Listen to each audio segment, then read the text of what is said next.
Good afternoon, everybody, and welcome to today's webinar, Building Bridges, Building Trust, an open forum on COVID-19 insights. We are happy to see you all here today for this very important webinar topic. Today's webinar aims to foster an open and informed discussion on the evolving insights and strategies related to COVID-19 communication, while emphasizing the crucial importance of building and maintaining trust with your patient population 3 years into the pandemic. This open forum is your chance to connect, learn, and contribute to the future of pandemic preparedness. Before we get started, allow me to introduce the exceptional team supporting us here from NCUIH today and address some essential housekeeping matters. My name is Liz Best, and I'm a Program Manager of Technical Assistance with the Technical Assistance Research Center, known as TARC, here at NCUIH. Joining me from the NCUIH team are Molly Siegel, Public Health Associate. She'll be manning the chat. And also Jessica Gilbertson, our Director of Communication, Events, and Community Engagement. We are honored to have you all here today. We kindly ask that you place your name, your organization, and your tribal affiliation and title into the chat box. In addition, we welcome any feedback you would like to provide about your webinar experience in our survey, which we will also post in the chat box and share at the end. Next slide, please. For those of you who are new to the National Council of Urban Indian Health, here's just a little background. The National Council of Urban Indian Health is also known as NCUIH. We are the national nonprofit organization devoted to the support and development of quality, accessible, and culturally competent health and public health services for American Indian and Alaska Natives living in urban areas.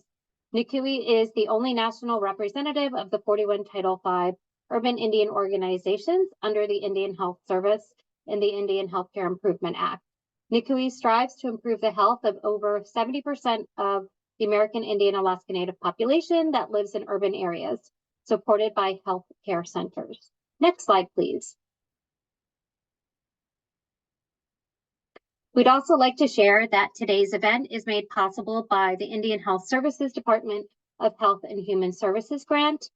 However, this event is solely the responsibility of the National Council of Urban Indian Health and does not necessarily represent the views of IHS Services or the Department of Health and Human Services. Next slide, please.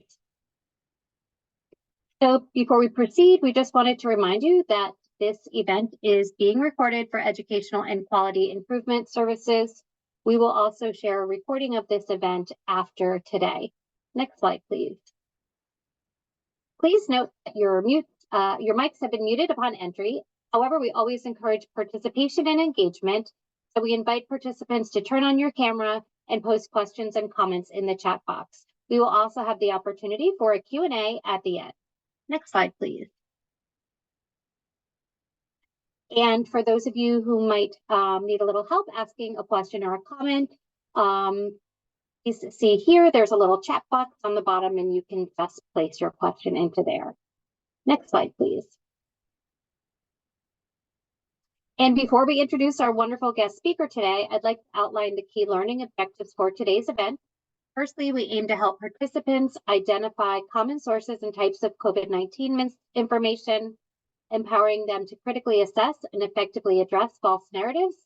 Secondly, attendees today will gain valuable insights from the pandemic, understanding both its challenges and successes, which they can then apply to future public health crisis and preparedness efforts.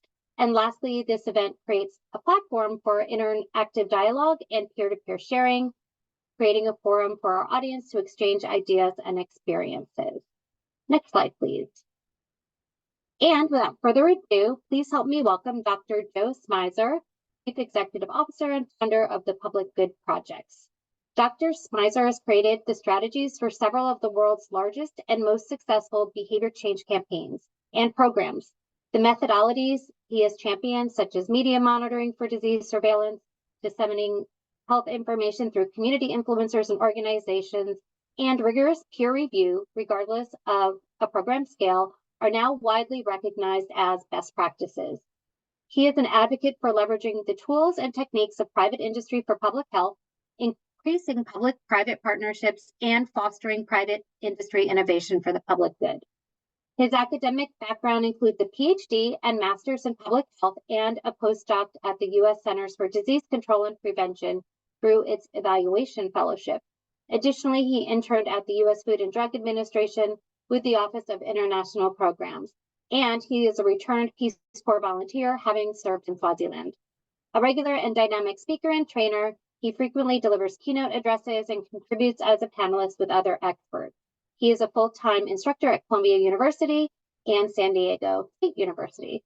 So please help me welcoming him, and the mic is all yours, Dr. Smyser. Thanks, Liz. And thank you for reading all of that out loud. I did not know that that was going to happen. So that was a little embarrassing to have that all read out loud. So I apologize to all of you for having to listen to my entire work history, but so it's all true in as much as any of our bios or our professional bios are true about ourselves. It's really nice to be here with you all today. This is what we do at PGP all day, every day is health communications, and think about how to make them better. And by better, I mean more effective. And by more effective, I mean, do they reach the people that they need to reach, and do they reach them in the right way, in the way that's going to resonate with them? And more in a way that is a conversation, not a unidirectional, old school way of communicating about health or about science. I think we would all probably agree that the biggest lesson, if you're in the health communication space around the pandemic, has been that if it is not done in a participatory manner, in a collaborative manner, with all kinds of different spokespeople across all kinds of different communities, if your strategy is just to stand in front of an American flag and a uniform and tell the public what is what, that's a strategy doomed to fail. We need that, and we need 100 other ways of communicating about health, and they all need to be given the same funding and the same concern, the same obsessive focus on evaluation and best practices and standards and norms. And unfortunately, in our field in public health, most of that work is still been firmly on the establishment side. Most of the study has been around the government and the structures and the systems, and less on the community health side. But what we're going to talk about today are some examples of some exciting stuff that's going on in the field. I'm really lucky. I love my job, and I love it so much that I'm setting the timer for myself so I don't go over how long they told me I had to speak here today. But we're in some interesting rooms, PGP is, as a nonprofit. So we've been around for 10 years. And we only work in public health. We're a public health nonprofit, so we're run by people who have public health experience. The focus of public health is the focus of the organization. It's the through line for everything that we do. So I think with that, we can go to the actual slides, and thank you to whoever is moving these slides for me. So that's just the title for today's talk. We can go to the next one, information landscape. So what I wanted to do here is just kind of set the stage by telling you what you already know, which is maybe it'll be cathartic to have someone that you don't know agree with you. If we can go to the next slide. The main point here is it's bad right now. It feels overwhelming for everybody. It feels overwhelming if you work in public health or if you're a health communicator. And it feels bad if you don't. It feels bad if you do anything. If you live in this country and you're getting any information about really any topic in health, it feels really divisive and toxic and radioactive right now. So it's not hard to find a cluster of headlines that talk about the public's decreased trust in health systems and health authorities, and that negativity and pessimism is really understandable and a rational response to what everybody lived through in these last few years. So this is a symptom of a much larger problem. We think at PGP, and I certainly believe this is not the only problem that exists. This is happening across industries and across fields.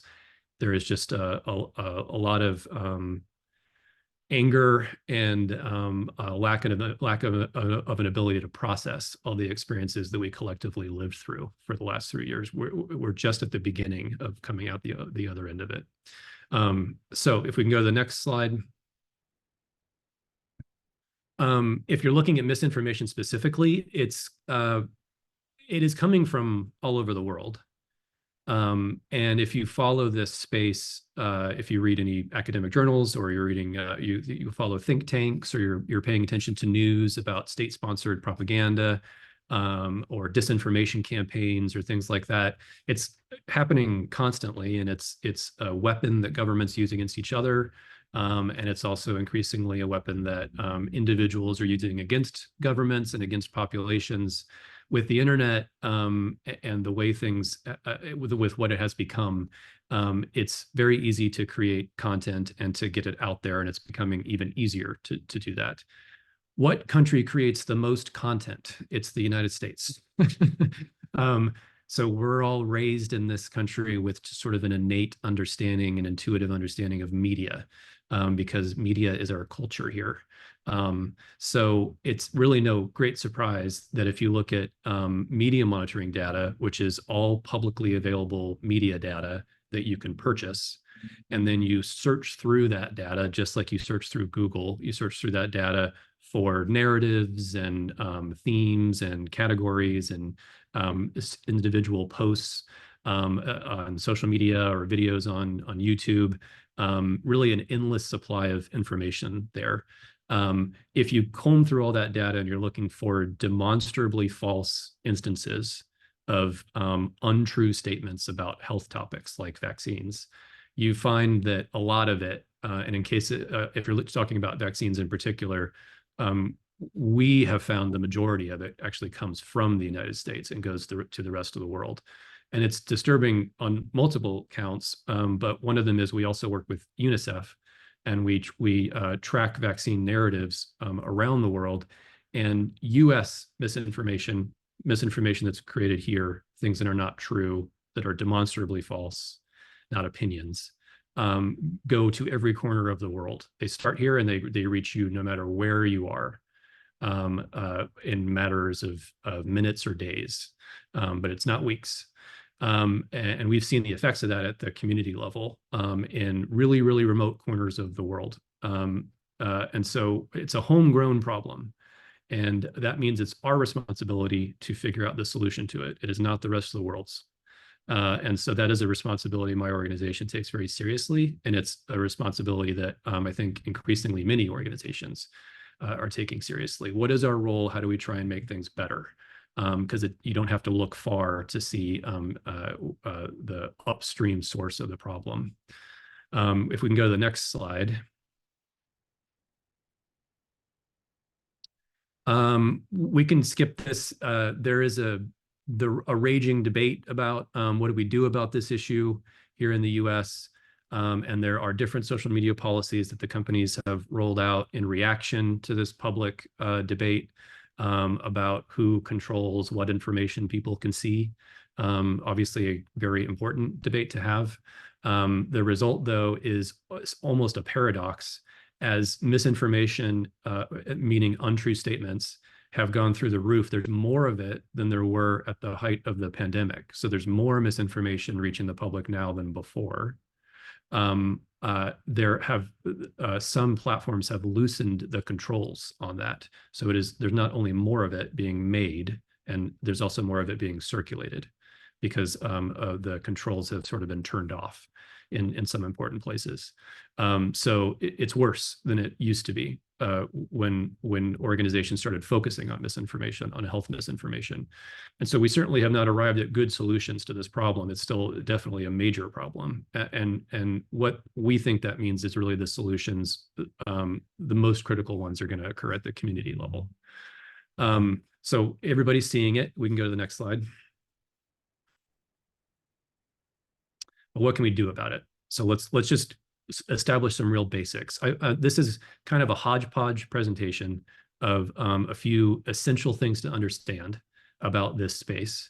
And you could go real deep on any of these topics. We could talk for hours about any slide in here. So you'll have to excuse me if some of this is redundant for you or too elementary, and I hope not all of it will be. It's meant to be a mix of concepts and ideas for you. So let's go to the next slide. So these are established terms among researchers who study misinformation, disinformation, and malinformation, among journalists, among fact-checking organizations. We all use the same language now, which was not the way it was even 3 years ago. So there's been a lot of progress made in this space. The organizations who are working on this and trying to collaborate with one another at the government, international, state, and local levels are doing their best to create some standardization for an evolving field. That field being what in public health is called infodemiology now, which I'll go into a little bit later. But misinformation, information that's false, disinformation, information that's false on purpose, and malinformation, it's intended to cause harm to a specific person or organization. So real simple, we'll keep it simple for today, but just keep aware that there's varieties of information that are out there that you could colloquially all call misinformation. And so if you're interested in reading on this topic or working in this space, it's important to be specific with the language that you're using, because they have very different outcomes. If you're looking at programs meant to mitigate the outcomes, they have very different methods and they have very different outcomes. We can go to the next slide. If you're what it allows you to do, though, if you go into this work, is you can understand some important things. So over the last few months, these are the common themes in public discourse about vaccines. And so you can see using a combination of machine learning, natural language processing, AI, and huge data sets that go across all varieties of media: television, radio, newspapers, magazines, websites, video, social media, again, all publicly available. You can organize all that information into more information, into distilled information that you can use more effectively for your programs. And so, how nice is it to know in your state at any given moment, people are talking in the public narrative about a vaccine, they're talking about development and access at this moment more than morality and religion. But in morality and religion, they're talking about it in 3 particular ways. It just gives you more information to do more effective communications, more situational awareness. And you can do this for any health topic. We have worked on dozens of them, and we haven't found one where you can't, there isn't enough data to provide some interesting insights on it. We can go to the next slide. And then if you're looking specifically at misinformation, this is typically how it organizes itself. These are the tactics that you see in that data that I just explained. So in all that data, if you're slicing and dicing it and you're looking for, okay, so now I'm looking at everything I've identified as misinformation. How is this being spread? Why are people falling for this? How is it being packaged? To be sold to people. And so these are the main ways that the field agrees at this moment. This isn't from PGP or myself, this is from the field. These are sort of widely agreed upon tactics that individuals and organizations use when they are promoting misinformation, disinformation, or malinformation. And you can see, you'll probably recognize some of these. Now that you've seen them on a slide, the next time you're on social media or wherever, you'll probably notice some of the tactics being used here. I won't read through every single one. We don't have time for that, but at least now you have it, and we can always talk over email or continue the conversation. I think if we go to the next slide. So how do you respond? We'll go ahead and move to the next slide. So you found this stuff, and let's say it's a big enough deal. So let's say your organization is chiefly responsible in your region for informing the public about a particular health topic. And so we could say, we could talk about social isolation and loneliness. So let's say your systems have picked up through a variety of means, perhaps one of them was media monitoring, that there is massive misinformation going on around social isolation and loneliness with older adult populations. There's big misconceptions in your state or in your locality. And when people are having conversations about older adults or social isolation and loneliness, you see through your systems, through your data, that there's a lot of gaps in understanding, misperceptions, things you could call misinformation. And now you know that, and you want to give some better health communications out there. You want to combat that misinformation. This is one way of doing that. So pre-bunking, which is basically now you know what people are going to see. You know that the themes and the narratives and the categories that people will be confronted with that you are concerned about as an organization. So you are going to preemptively release information, communications from your organization or your stakeholders or allies that prepare people for what they are about to see. So you give them the facts, knowing that you're giving them that specific fact because they're going to see misinformation that you know is a problem soon or later.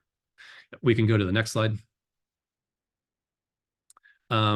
Sometimes this is called inoculation theory in climate science. This is a very popular and very successful approach to mitigating the impact of misinformation about climate change. So climate scientists, organizations that work in climate science or climate change use pre-bunking all the time and actually know what it is, and it is talked about at climate change conferences.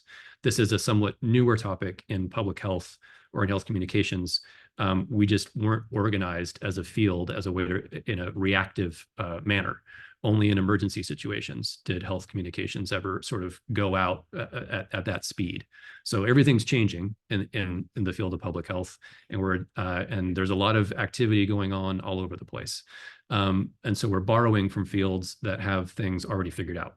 And some of those fields are climate change. So we can go ahead to the next slide.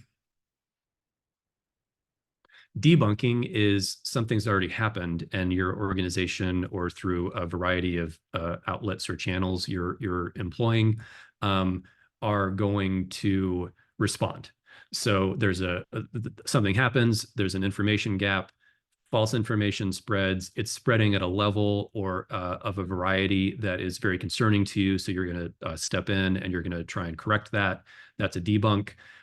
If there's an information gap and nothing has spread yet, so that's a pre-bunk. So we've put this up to just kind of help you think through the differences between pre-bunking and debunking, basically before the event or after the event.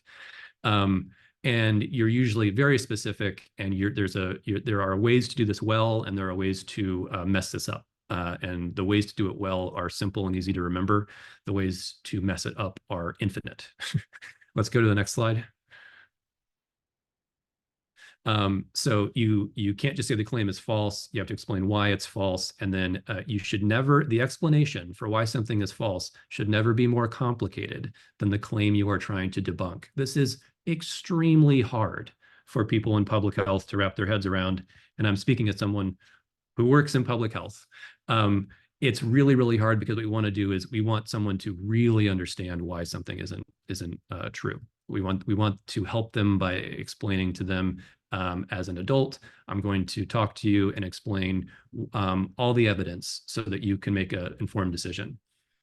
Okay, that sounds great. That may have worked in 1955, maybe, but it's now 2024 where our communications are 3 seconds long.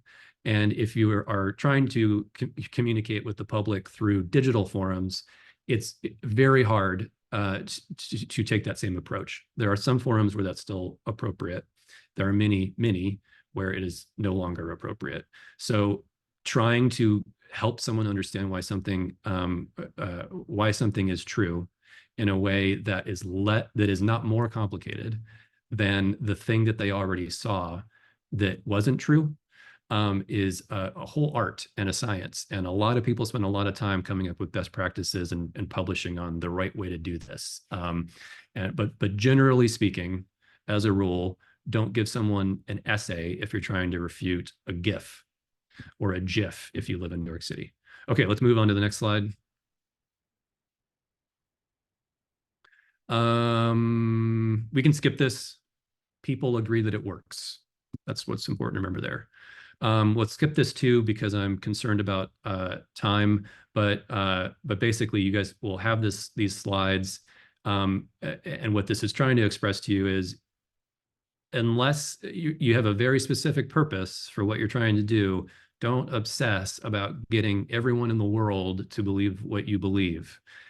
Focus on the movable middle, like a marketer would, and focus on people who need the information and they're just trying to make an informed choice, not people who have formed a hard line in their head and their hearts, have already decided that they will never believe a word that you say, and view you as their enemy.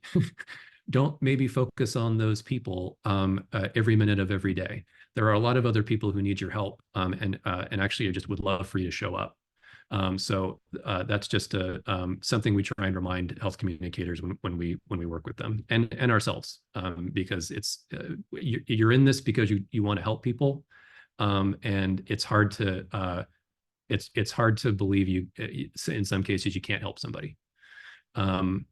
But like in planes, put the air on yourself before you put it on somebody else. So let's go to the next slide.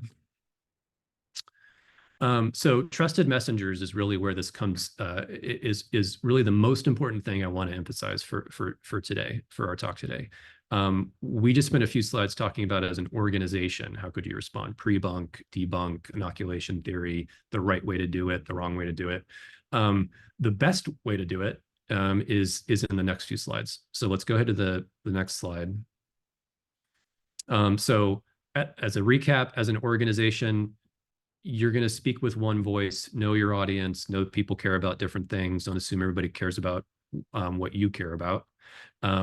Start with the most important information first, communicate the gist. The gist captures the essence of the information. It's the bottom line meeting. So these are communication principles that are true in communications. They're communications best practices. They're best practices in organizations speaking to the public about complicated topics. And you can go into a lot of detail around any of these, but keep these in mind when you're thinking about how to communicate effectively, because the best way to combat misinformation is actually just to communicate effectively, just to do better at communicating to the public so that there aren't so many gaps in information and you don't seem so removed from reality, from your audience or the population that you're responsible for serving. If you appear detached and overly academic and overly scientific, it does not sound like you live in my neighborhood. So why would I listen to you? We can go to the next slide.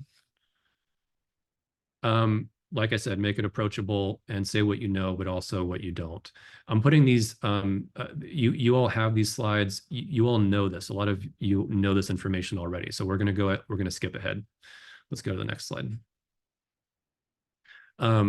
With misinformation, if it rises to the level of a concern, you do have to be timely about it. You have to fill information gaps as quick as you can. If you are in the business of doing that, of responding in a timely fashion, you don't need to as an organization. It's really only appropriate for certain kinds of organizations. And false information needs a targeted intervention from a credible voice. So typically an organizational response to false information, it may be important, but it's needs to be part of a larger strategy. So let's move on to the next slide. So that larger strategy is what I'm going to go into now. Let's skip ahead. This is meant to represent a community. Let's skip ahead. We use a 6-part strategy when we're trying to mitigate misinformation at a community level, which is basically, like I said earlier, communicating more effectively at a community level, because then that makes it harder for misinformation to get a foothold in the community. Let's remember that in the United States right now, there are only 3 companies that own all of our news media, and huge swaths of the country are news deserts. So they have no local source of news. This is a huge problem coming out of the pandemic. It's part of why misinformation is so much of a problem here in this country, is there are enormous gaps in health information available to the public, huge ones. If you don't follow the CDC or your local health department on social media, or get their newsletter that you signed up for, you're not going to see a lot of information that's relevant to your local community, your local lived experience. You're going to see a lot of information about the national situation with health. So that leaves a huge vacuum for people and organizations who are incentivized for profit, politics, and power, typically, to create their own narratives and fill in those vacuums. So the only way we can combat that really is to empower local voices, community organizations, community leaders, community members, to understand health priorities and to partner with health authorities and to communicate those health priorities to the people that already listen to them and already trust them and already pay attention to them, which is often not the county health director. That person is a respected leader of a community, but often very separate from people's real experiences in the community. So you got to get down, you got to get to the real if you're really trying to impact in any real way misinformation. So let's go to the next slide. We have an initiative that we call Neighborhoods to Nations. So that's just our catchy name. You don't have to use that name. But I put it up here because it is representing an approach. And I think the methodology here is very usable. It's not owned by PGP. We don't have any kind of branded intellectual property. I think that's absolute nonsense when marketing agencies do that.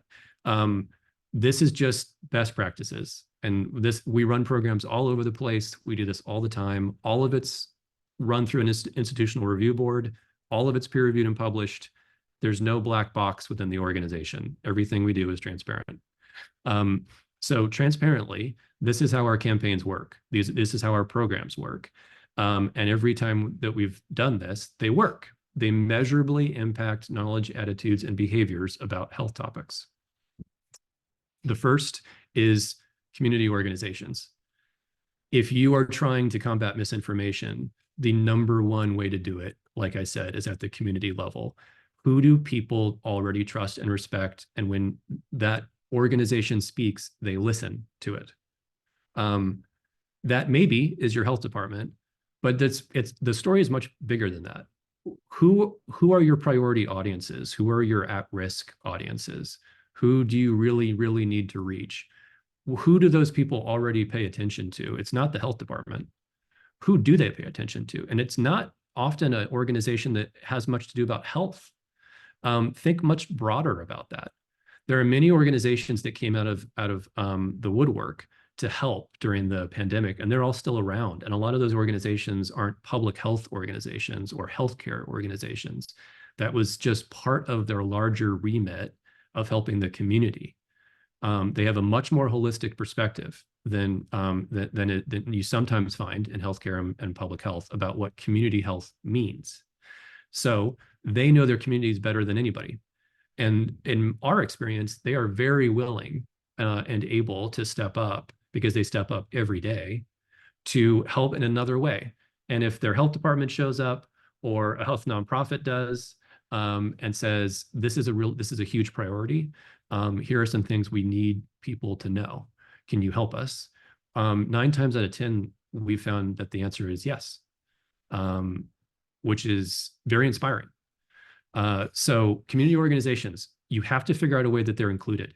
They can also say things that you can't say if you're a health department or a larger health organization. Everybody has rules that they play by, and they might play by different rules than you play by, and that might be really helpful for you. Community influencers. You can use marketing software or a marketing agency to find individuals who are influential on social media in the city that you have a program in, or you have a communication effort in, or you're concerned about, or a state or a country. You can do it at any geographic level that is in your remit. Those are social media influencers, and there are specific ways of working with them.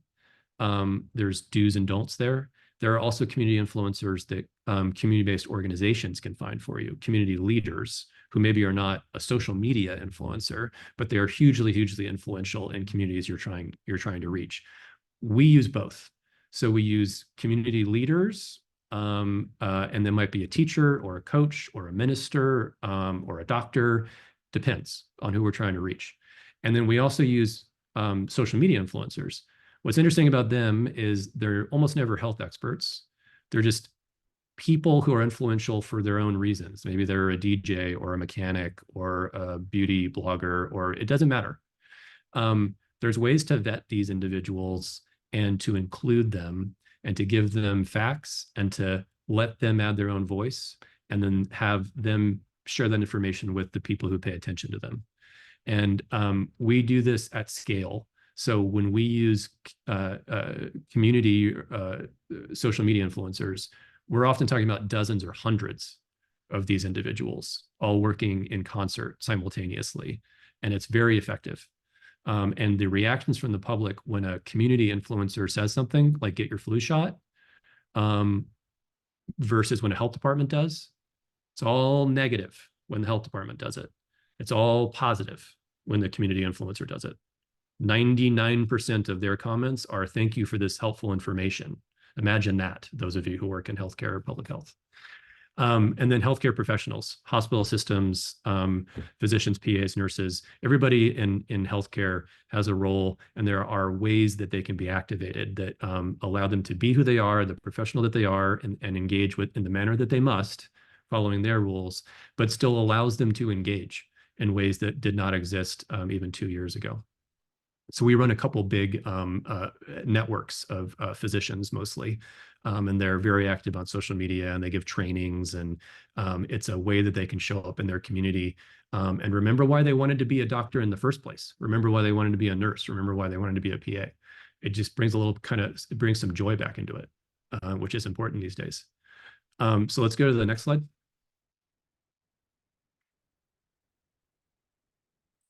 We do media monitoring, like I mentioned. I won't spend too much time on this because it's very technical. And it might take us down a road that isn't going to be too helpful for most of you on this call. But suffice to say, there are very big efforts going on with media monitoring right now, internationally and domestically in this country. We have a very large program with the Beaumont Foundation. We are basically what we are in the midst of doing is tracking all kinds of conversations about health and narratives in those conversations. And the attempt is we are trying to make health communications more effective. So can we better plan? Can we better deploy? Can we better react? And the answer is yes, you can. And there's the prevailing belief is if our health departments and our health nonprofits and our associations and organizations had more situational awareness about what the public was seeing and saying, that would be reflected in a million ways, some of which we can anticipate and some of which would surprise us in the way that health communicators do their job. Right now, if you really think about it, we're doing it pretty much in a vacuum. Not a lot of real information, real-time information. So we want to change that because other industries have already changed that. In corporate America, they track this stuff religiously. All their brands, all their products, all the conversations they want to be a part of, everything that they want to understand, very rich data sets. Analysts work on that constantly, all day, every day. It's a job, it's a whole career path. And in public health, that has not been true up really until about a year ago. But all these systems and tools and best practices already exist. So we can go to the next slide. And that one was really just, we try and take that information and put it out into our work is really what that slide was trying to tell you. Evaluation, you heard my very long bio in the beginning of our talk today, which I apologize for again.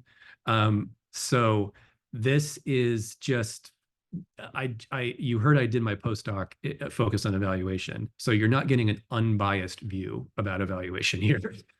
I'm a very big believer in it, and not just because I like it. I like the intellectual exercise of trying to figure out how do I make anything understandable. You can be passionate about evaluation. It's cool. But it's also because budgets have to be defended. So my job now is a CEO. So I have to look at program budgets and make decisions based upon zeros and ones. And I can tell you from my own experience that it's the programs that come to my desk that have a fully articulated way of expressing outcomes or success or failure have a higher percentage of being funded next time. And that, I think, is true of any manager. And so for those of you who work in the public sector, particularly true, you are accountable to the community, you have public records, and you're accountable to maybe your state legislature or federal agencies or bodies or Congress. And so at PGP, and for myself just personally, I haven't met a program yet that can't be evaluated in some fashion. And you don't need to create a new way to do it. There are libraries of evaluation methodologies that have been created for any scenario under the sun or moon. Where I've seen public health or health communications people get stuck often is they don't think of looking outside public health for those methodologies. But if you look in culture and anthropology, PR, marketing, journalism, political science, there are very, very rigorous evaluation protocols that have already been in place for large programs that are synonymous in many ways with public health programs. So PGP spends a lot of time doing evaluations. Another reason I think it's important is it informs the work in real time. So I think you're all probably as frustrated as I am with sort of the state of health communications and probably with working with marketing agencies who tell you reach frequency and engagement are somehow the gold standard of a public health outcome. Those are process metrics, not outcome metrics. And so we just very, very firmly believe that if we can work better at standardizing what an effective tobacco control effort looks like, or what an effective COVID-19 communications effort looks like, if we can do that more and more, it will help us defend those budgets and continue to inform the public, because there is a lot of pressure on a lot of programs right now to stop informing the public. And it's very easy to cut those line items if that person didn't have a robust evaluation defending their efforts. So let's go to the next slide.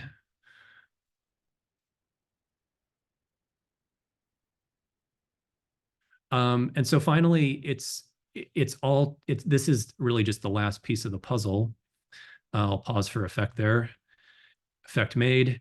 Community organizations, influencers, and HCPs. This is how we do it. But that does not mean that it's some proprietary approach that others cannot also do. Anyone can do this. We have figured out as an organization a way to do this that works for us, where we can do it effectively, and it's not the burden of it doesn't cripple our ability to run a program effectively. We're built to do it this way. But if you do any part of this, it will make whatever you are doing more effective. And you will notice in the course of this presentation, I have not spent a ton of time talking about in detail misinformation and how to combat it. And that is because the only way to combat it is to do what I have talked about, to empower individuals and organizations at the community level to actually have a seat at the table and communicate about health with health authorities. If we can't figure that out, then misinformation is only going to become more and more and more of a problem. And there are specialized organizations like ours that will monitor it and that will do that work. And there will be others that are fact-checking organizations. And all those things are true. And they are all important. They're all part of the ecosystem. But I knew that most of you weren't representing that kind of organization. The kinds of organizations that I understand that you are representing here today are the ones that are the most important. The ones that understand communities and empower communities and meet them where they're at, show up in those rooms. Okay, so let's skip ahead.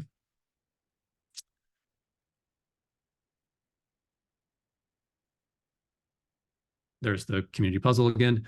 Let's go 2 more slides after the thank you. Okay, so I would encourage you to follow any of this if you're interested in learning more about these topics. Infodemiology.com just launched. It's got some training programs that's funded a number of funders. Public Health Communications Collaborative sends a lot of really helpful information out about misinformation, but also about just health communications generally. And it's sort of everybody in public health throws their stuff at the wall, and it gets sent through a newsletter. And then there's Project Vector, which tracks vaccine conversations, including misinformation. And I think there's one more slide. Public Good News, PGP, runs a news organization under its umbrella called PGN. So the reason I put this up here is it's funded. It doesn't need funding. This isn't a pitch. It's written for community organizations. So it's somewhat unique as a news organization, which is why it was built that way. So it's news that's designed for a CBO, for a community organization to get and then share. So if you're looking for information about some of the stuff we talked about today, there's stuff that's released just about daily on that. And that's a team of reporters that do that professionally. So thank you for your time, and I'm going to stick around for any Q&A. Great. Thanks, Dr. Smyser, and thanks for sharing these resources with our audience at the end. I know a few questions came into the chat earlier on. I think it was probably your third or fourth slide when you were talking about data sets. Daniela Grijalva asked, how can we gain access to these data sets that provide such information about trends in communication? Alaska has been looking for that. I think there are a number of these data sets, and that could mean different things. But I can, well, how about I'll drop my email into the chat. And then if you want, you can just email me. And I just want to give you the time that you would need to explain more what the data that you're actually looking for. And then I can direct you to that data. Great, thank you. Brian had shared some insights from his own work. So he said clear and direct communication is critical in organization and communities right now. We're seeing this with lateral and community oppression spiking nationally in the urban and reservation communities. And he's from the American Indian Health Services of Chicago. Yeah, I don't disagree with any of that. The only caveat I would say is sometimes it's hard to get even a bunch of health experts to agree on what clear is. But yeah, clear and concise is always the best. Great. Yeah, feel free to drop a question into the chat. Or I'm interested in hearing some of the challenges and successes that our audience has experienced within their own health communications, or areas where they feel like they might need some more support.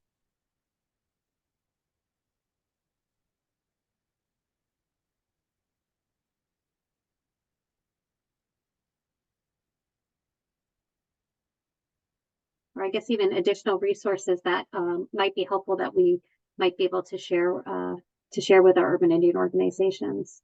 Well, one thing that we're talking about a lot these days is everybody's heard of influencers by now, and usually they it gives them a bad taste in their mouth for understandable reasons. But every community has them, and how we think about it is a longer term relationship. So we try and build things for sustainability, not just by campaign, which is I imagine probably how a lot of you have to think about this stuff. One grant or budget might fund it, but there needs to be a bridge between more grants and more budgets, ideally. And so what we do is we take individuals through a vetting process, which is the same vetting process used by federal agencies when they want to work with an influencer, very similar. And then we have a conversation with them, and we explain often like what the health department is, what public health is. And it doesn't take very long for them to understand. They understand enough that they want to help. And that's why they're showing up. We do pay them. We use paid influencers. The rate is a nonprofit rate, and it's not super expensive, really, if you're looking at a communication effort. It's basically just compensating someone for their time, like you would if they were participating in your focus group. That's how we think of it. We try and collect dozens or hundreds of individuals based on who they reach. So we look at the community like a bunch of different audience segments, and then we think like, okay, well, who are 20 influencers that reach each of these audience segments? And with the software now, you can do that. It kind of just spits them out. And then when we talk to them, we're explaining that, because remember, they don't care about your topic. It's not that they don't care about it, but it's not the only thing that they care about. You might work in tobacco control, or you might work in vaccines, and that's your whole day job. So you care about it a lot, but nobody else thinks about it that much.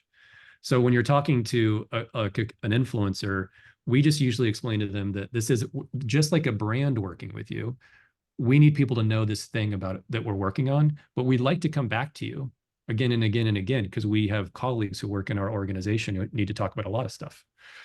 And they always say yes, because they just are in it because they want to be a positive impact on the community. And then we give them our talking points, and there's a specific kind of way we do that.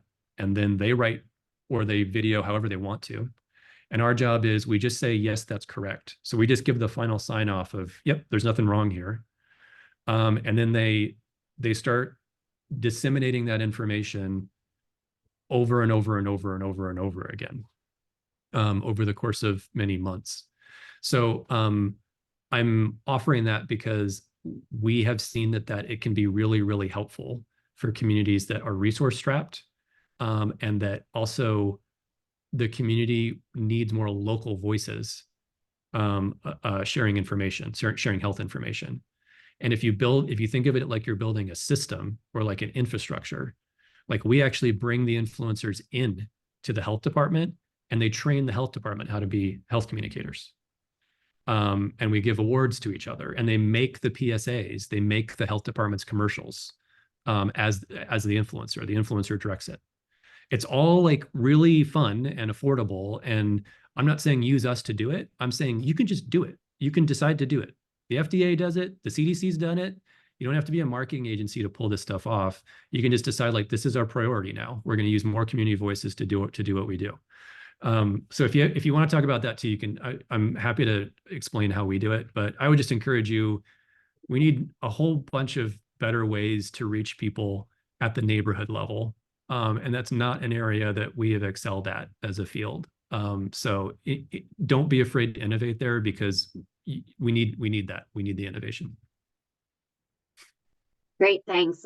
Yeah, a lot of chat going in the chat room right now, but finding local influencers, any resources or any best practices from, I guess, knowing who's relevant within your community, or any examples of local influencers with groups and maybe aren't using social media, or influencer that someone in our community might look to just get ideas about how they're doing it. Yeah. I mean, they're always there. You know, it might not be like a TikTok influencer, but increasingly it seems to be. We work on programs in Appalachia, and on programs related to syringe services programs. And so our community influencer might be a law enforcement or a minister or a teacher or a coach, somebody who's had personal experience and is a community leader and has a perspective that might not be expected because of the stigma around the topic, or because they're not a health authority. So we haven't worked in a community yet where you can't figure it out. There's always people that people know. There's always people who control the streets. That's who you're looking for. Who has respect, in different demographic groups. And we have found that it's often community organizations who share that, who know that information.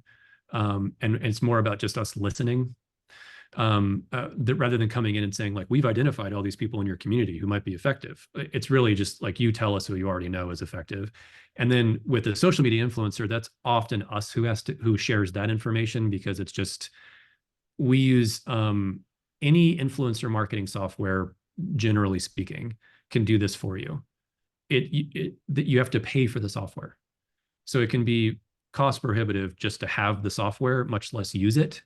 Because there are people whose career is an influencer marketing person. Like, that's what they do for a living, is they manage influencers. So there's a whole way to do it. and I am not that person.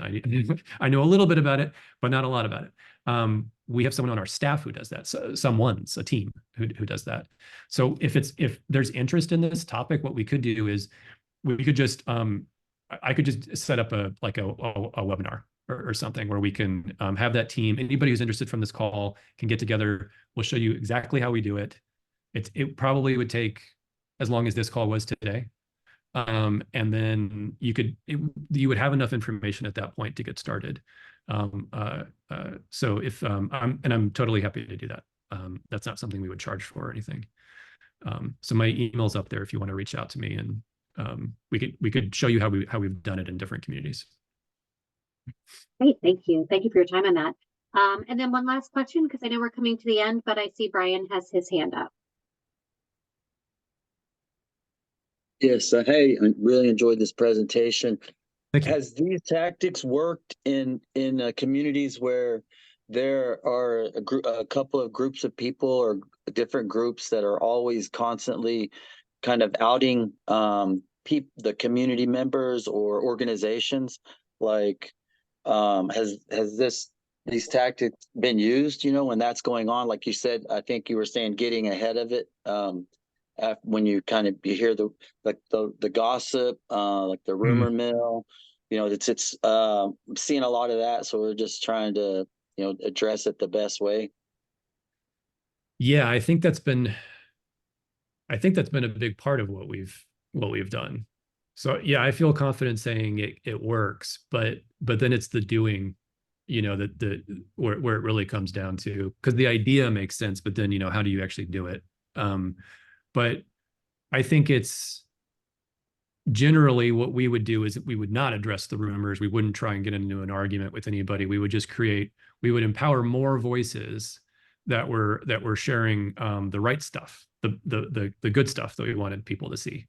And the whole strategy would be around, let's empower the voices that are getting truth out, rather than let's figure out how to destabilize the side that we don't agree with. Because that just often is it just becomes this larger flame war, and you're just like, why are we even doing this anymore? We're just arguing with each other. Plus, I know it's not popular to say, but I actually think positivity really matters in it. That if anything's going to win the day at the end, if there's any way out of this, just really divisive, radioactive narrative that we've got going on right now, it's being kind to each other again. And so that's what we try and do, is just it's always positive, even if we're talking about something that's really scary and bad and negative. We don't, that's not the framing that we use. We come out smiling. Great, thanks. And with that, that's a great note to end on, and a great message to remember. So again, thank you so much, Joe, for sharing your insights and all of your expertise with our audience today. And thanks to everyone for being an amazing audience. And we'll just go on to the next slide to wrap up. Thank you all.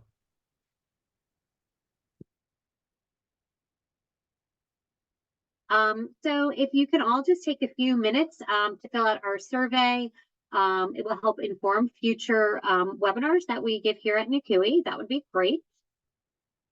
And we've also dropped that into the chat. And then our last slide,